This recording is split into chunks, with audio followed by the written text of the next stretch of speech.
Today we're going to be roasting on the back deck of my house using a RK drum on a charbroil gas grill.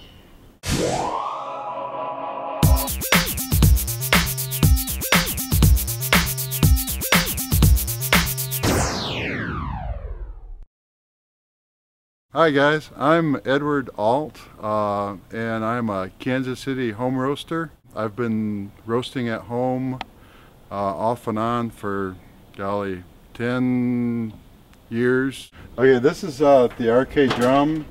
It's got a little coupler. It hooks into the motor over here like this.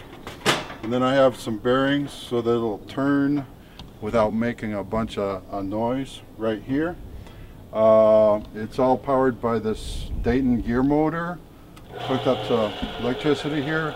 It is a 30 RPM gear motor, so it turns the drum at 30 revolutions per minute. As you see, we got a little coupler. I don't want to lose this. The drum has a little hatch here. We can open this up and we'll go ahead and put some green coffee. This is the coffee we'll be roasting today. This is an Ethiopia wet process Jarajima. This is 2.5 pounds of green coffee. We'll go ahead and put this in here.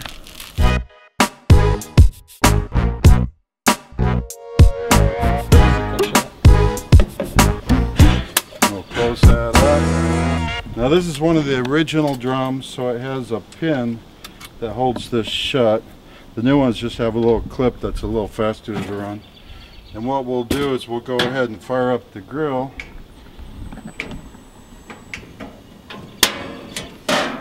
Get it warming up. Got a little flame going. I do have a deflector in there that keeps the flame directly off of the RK drum. It makes for a little evener, more even roast. I do have, you see a probe here.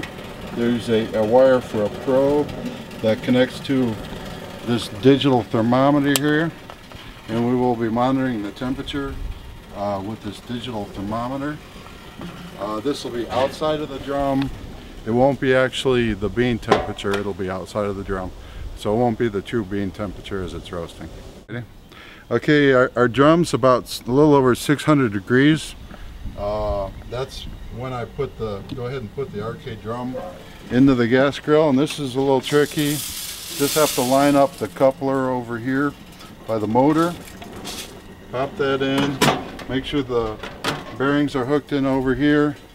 Go ahead and turn that on.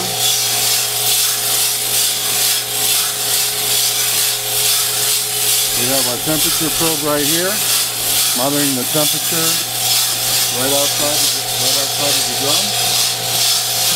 And the other thing I do is I start my timer. So I'm monitoring time and temperature as we're roasting. So how important is the time and the temperature? Like, how close of an eye do you keep on the temperature? Typically what I do is I let it warm up. In the first 5 minutes, I'll let it warm up to about 525 or 530 degrees outside of the drum. Within the first 5 minutes, 5 or 6 minutes, something to that effect. And then I just try to keep it there until it comes into a first crack, what they call first crack. And then I'll keep that temperature up for about 45 seconds in the first crack. And then I bring the temperature down and open the grill up a little bit to basically what I'm trying to do is to avoid having it go directly from first crack directly into second crack. You want to extend the time out between first crack and second crack, and that's what gives you a better flavor and a little more body for the coffee. So you like a dark roast coffee? Typically I'm a little more on the dark roast side. There are some beans I have roasted an Ethiopian Harar to just past first crack and got wonderful blueberries out of it.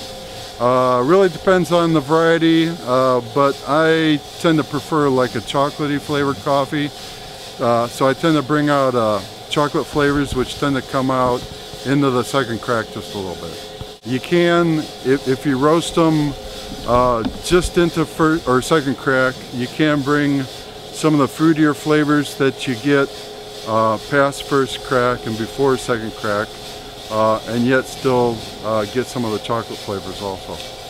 Do you find that roasting past second crack negatively affects acidity at all? Losing acidity? I wouldn't roast past second crack, and usually I try to pull this off just a little bit into second crack. You don't want to let it go too long, otherwise you're gonna lose all your acidity and it's gonna turn kind of burnt. I went out on eBay and I found a Dayton gear motor, this baby right here, and then I went ahead and modified it along with the bearings so I could mount that to power the drum, and I haven't had any trouble with that, and I probably won't for a lifetime, I expect.